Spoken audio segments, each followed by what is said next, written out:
രാഹുൽ ഈശ്വർ നമുക്കൊപ്പം ചേരുന്നു. രാഹുൽ ഈശ്വർ, എമ്പുരാൻ സിനിമയുടെ അണിയറ പ്രവർത്തകർ കേന്ദ്ര ഏജൻസികളുടെ റഡാറിലാണ്. ഇന്നലെ ഇ ഡിയുടെ അന്വേഷണം ഗോകുലം ഗോപാലിനും അദ്ദേഹത്തിൻ്റെ സ്ഥാപനങ്ങളുമാണെങ്കിൽ ഇന്ന് പൃഥ്വിരാജിന് നോട്ടീസ് നൽകുന്നു. ഇത് ഒരു രാഷ്ട്രീയ നീക്കം, രാഷ്ട്രീയ താല്പര്യം ഈ നീക്കത്തിന് പിന്നിലുണ്ട് എന്ന് താങ്കൾ കരുതുന്നില്ലേ?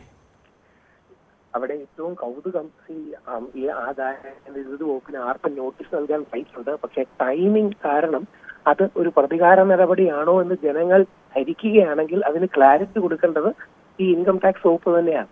കാരണം എമ്പുരാൻ വിവാദം ഇറങ്ങിയിട്ടുണ്ട്. എമ്പുരാനിൽ കാണിക്കുന്നത് തന്നെ ഇ ഡിയുടെയും എൻ ഐ യുടെയും ഒക്കെ മിസ്യൂസ് ആണ്. അതിന്റെ ഭാഗമായിട്ട് IT ഡിപ്പാർട്ട്മെന്റിനെയും ഇ ഡിയെയും മിസ്യൂസ് ചെയ്യുകയാണെന്ന് ആർക്കെങ്കിലും ധാരണയുണ്ടെങ്കിൽ ഈ ക്ലാരിഫൈ ചെയ്യേണ്ട ഉത്തരവാദിത്തം IT വകുപ്പിനും ഇ ഡിയും ആണ്. ടൈമിംഗ്, ആ സമയം എന്ന് പറയുന്നത് എല്ലാവരുടെ മനസ്സിലും സംശയം ഉണ്ടാക്കുന്ന ഒരു കാര്യമാണ്. ഒരുപക്ഷെ ഒരു മുമ്പേ പ്ലാൻ ചെയ്തതാണോ എന്നറിയില്ല, ഇപ്പൊ നോട്ടീസ് വന്നതാണോ എന്നറിയില്ല. മുമ്പും സമാനമായ 2 വിവാദങ്ങൾ ഉണ്ടായിരുന്നല്ലോ. പക്ഷെ ഈ സമയത്ത് അത് ചെയ്യുന്നത് ആൾക്കാരുടെ ഇടയിൽ വ്യാപകമായ വിമർശനവും ദേഷ്യവും ഉണ്ടാക്കും.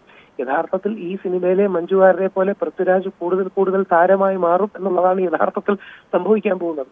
ഒരു പാർട്ടിയോടും പ്രത്യേകിച്ച് മമതയൊന്നുമില്ലാത്ത, താല്പര്യമൊന്നുമില്ലാത്ത നിഷ്പക്ഷരായ ആൾക്കാർ ഈ ഏജൻസീസിന്റെ മിസ്യൂസ് ആണെന്ന് കാണുകയും അതോടുകൂടി പൃഥ്വിരാജ് കുറെ കൂടെ വലിയ താരമായി മാറുകയും ചെയ്യും. അപ്പൊ അതുകൊണ്ട് അങ്ങനെ അല്ലെങ്കിൽ അത് ക്ലാരിഫൈ ചെയ്യാനുള്ള ഉത്തരവാദിത്തം ഇൻകം ടാക്സ് വകുപ്പിനും ഇ ഡിക്കും ഒക്കെയാണ്. അവരുടെ ഭാഗത്തുനിന്ന് ഒരു ക്ലാരിറ്റിയും ക്ലാരിഫിക്കേഷനും ഉണ്ടാകും എന്ന് പ്രതീക്ഷിക്കുന്നു. നമുക്ക് ഇന്നലെ ഈ ഗോകുലം ഗോപാലിന്റെ കേസിലുണ്ടായപ്പോഴും യഥാർത്ഥത്തിൽ ഇ ഡിയുടെ വാദം അത് പഴയൊരു കേസാണ്, അതിന്റെ സ്വാഭാവിക എൻക്വയറി വീണ്ടും ഉണ്ടായി എന്നതാണ് അവരുടെ വാദം. പക്ഷേ താങ്കൾ സൂചിപ്പിച്ചതുപോലെ അതിൻ്റെ ഒരു പശ്ചാത്തലം ഇങ്ങനെയാണ്: പൊതുവിൽ പ്രതികരിച്ചാൽ ഇത്തരം അന്വേഷണങ്ങൾ നേരിടേണ്ടി വരും, അല്ലെങ്കിൽ നീക്കങ്ങൾ നേരിടേണ്ടി വരും എന്നൊരു മുന്നറിയിപ്പ് നൽകൽ കൂടി ഈ നീക്കത്തിന് പിന്നിലുണ്ടോ? അവിടെയാണ് നമുക്കൊരു സാധാരണ ജനമെന്ന രീതിയിലോ മാധ്യമങ്ങളുടെ രീതിയിലോ നമുക്കറിയില്ല എന്താണ് സത്യമെന്ന്. പക്ഷെ പ്രശ്നം ഇങ്ങനെ ചെയ്യുമ്പോൾ നമ്മുടെ ഉള്ളിലെ സാധാരണക്കാർ ഇതുകൊണ്ടല്ലേ എന്ന് കരുതിയാൽ നമ്മളെ കുറ്റം പറയാൻ കഴിയില്ല.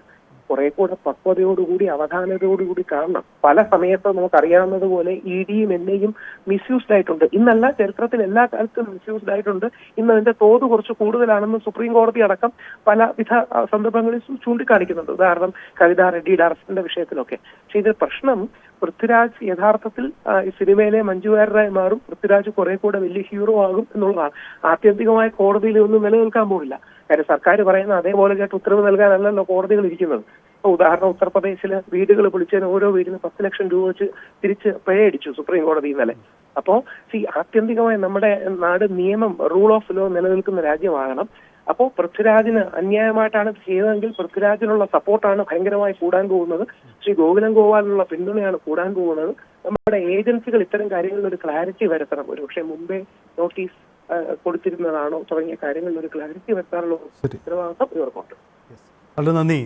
ഇക്കാര്യത്തിൽ രാഹുൽ ഈശ്വറിന്റെ പ്രതികരണം. അദ്ദേഹം ഇക്കാര്യത്തിൽ വ്യക്തത വരുത്തേണ്ടത് അന്വേഷണ ഏജൻസിയാണ്. കാരണം സ്വാഭാവികമാണ്, അന്വേഷണ ഏജൻസികൾക്ക് ആർക്ക് വേണമെങ്കിലും നോട്ടീസ് കൊടുക്കാം, അത് അന്വേഷണമായി പോകാം. പക്ഷേ അതിൻ്റെ പശ്ചാത്തലം ഇത് എന്നതാണ്. മാത്രമല്ല, അത്തരം നീക്കമുണ്ടാകുമെന്ന് തുടക്കം മുതൽ തന്നെ സൂചനകൾ ഉണ്ടായിരുന്നു. അത് പിന്നീട് അതേപടി അച്ചിട്ടായി എന്ന് പറഞ്ഞ പോലെ സംഭവിക്കുന്നു എന്നതാണ് ഈ ആക്ഷേപം ശക്തിപ്പെടുന്നതിന് കാരണം. നവമി